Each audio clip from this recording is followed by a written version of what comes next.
Hi, friends. Today's prompt is what love means and love of country. And because I'm kind of a random person, I'm going to talk a little bit about those things and also what those things are not. So, love does not mean a lack of boundaries. The first thing I think of when I think of love and boundaries specifically is like a rose with its thorn. The hard, pokey bits are necessary to protect the beauty of the thing. Setting healthy boundaries is a loving act because when you communicate the expectations that you inevitably have, we all have expectations or hopes or desires, right? Um, and by communicating those, you're sharing a part of yourself and you're also letting the other person or people who you're trying to be in relationship with know that you have ownership of yourself at the same time. So it continues your agency, um, but it also gifts them some vulnerability because you can't give someone something that you don't have at all to begin with. So you do have to have that ownership of yourself, of your desires, of your expectations. Love for other people involves growth also. You're growing, hopefully. Your loved one is growing, and it's really ideal when you guys can grow together in some of the same ways. True love isn't always agreeing with everything the other person says or thinks or believes, though. So it could look like supporting those things, but not in the way that looks like toxic loyalty to every facet of every little thing, including those that are harmful to you and or your loved one. So you have to be able to stand up for your beliefs and what's best for yourself and what's best for your loved one occasionally, um, because people can be self-destructive sometimes, and you don't need to feed into that. True loving support is wanting what's best for your loved one overall, best for yourself and best for your relationship, the dynamic between y'all. So, when it comes to love of country, this is kind of tied in. I define love of country as patriotism. I know that's a loaded word and it's a little scary putting this video out, I'm not gonna lie. But my patriotism or pride in my country or love in my of my country used to come from a belief that my country valued and made priority the venues for meaningful changes to be made and for the open exchange of ideas, which is necessary for change to happen, right? So I live in the United States and I have found that my patriotism has changed. It's shifting. It's always like many relationships, the way that you love someone or something can evolve. My relationship with my living in the United States is no different.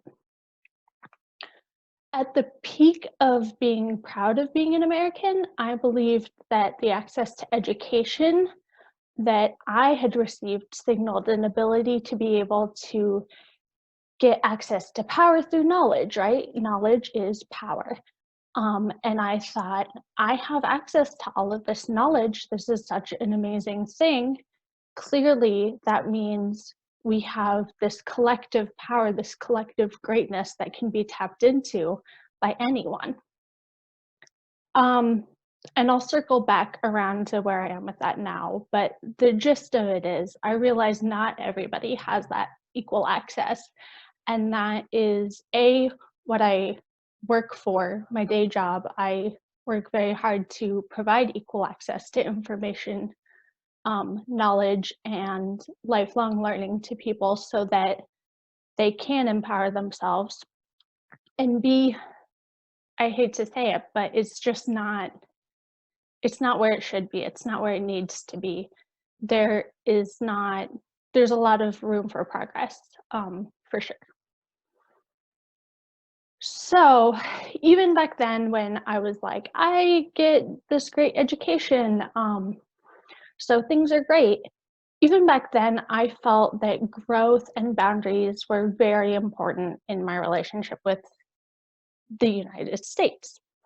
I believed, and still do, that it's not only a citizen or resident's duty to serve and respect their country, but also to challenge it, to propel it into new stages of growth, and essentially to push or support the country to be a better version of itself, just like you would in a loving relationship. So that's how I see the love and the growth dynamic interacting in supportive and healthy relationships. And I think it wouldn't be too much to ask to have that same sort of relationship with your country. Now, back to the evolution of my relationship with my country, there's always a need for evaluating relationships, or occasionally a need for evaluating relationships, whether it's in a marriage or friendships or regarding your residency. You have to look at if the push for growth is mutual, if it's respected, if it's done respectfully. You have to look at boundaries if they're clearly communicated and upheld by all involved. So, without going too much into the sphere of the political, I can say the same values I have in my spiritual path and in my personal relationships, um, with friends, in my marriage, so on and so forth, they apply to my identity as a citizen and a community member. In terms of love, that comes to a pretty simple outcome. So, a society and its members should have mutual love and respect for one another. It's my responsibility to be in the community, though, I believe, above patriotism. I respect humans more than I respect the system. I respect life over structure. So for me, love of country means that I want it to embody all the freedoms and rights that it claims to be a champion of. That doesn't mean right now upholding the current structures. It actually means, and usually means, tearing down most of them, and this makes room for people to live their lives.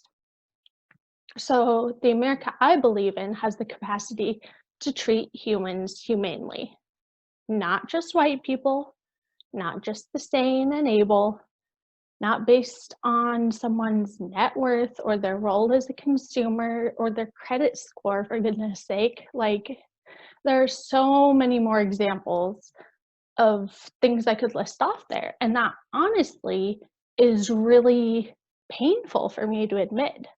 Um, it it makes me angry.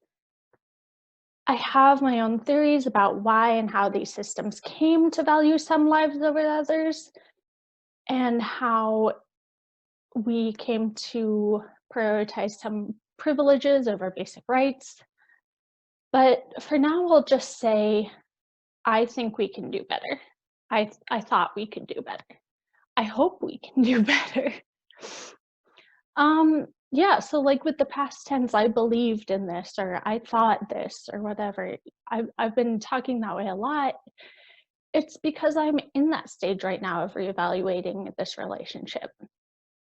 I used to think if I tried hard enough, followed the rules enough, and led by example, I could make it work. Um, but not all relationships are healthy. And much like having a dysfunctional parent or really any dysfunctional or unhealthy relationship you can imagine, power dynamics get skewed in favor of those that already have more power. So for now, my love of country can be summed up in the hope that the communities that make up the country can make our country do better. Like I said, I believe in communities, I believe in people, I believe in our ability to relate to one another and care for one another and love one another. in ways that honestly is revolutionary. I will try to keep hope that our country can do better, but for now, I will invest my time and love in actions where I know growth is possible in the community. I'll do my part in the community, and I will love and believe in my community, and honor my relationship with it by trying to grow as a person along with it. Whew, yeah, so that's kind of a lot of random thoughts that I had about what love means, especially as it pertains to love of country. If you have anything you want to add, please go go ahead. Feel free to comment respectfully in the comments. If you do engage with a conversation with another commenter, please be respectful. If you have opinions about my stuff, that's fine, but be respectful towards each other. Remember, it's about the people, it's about the community. We we're in this together. Anyway, thank you guys if you listened so much for listening, and I will be back next week to talk more about love. Have a good day.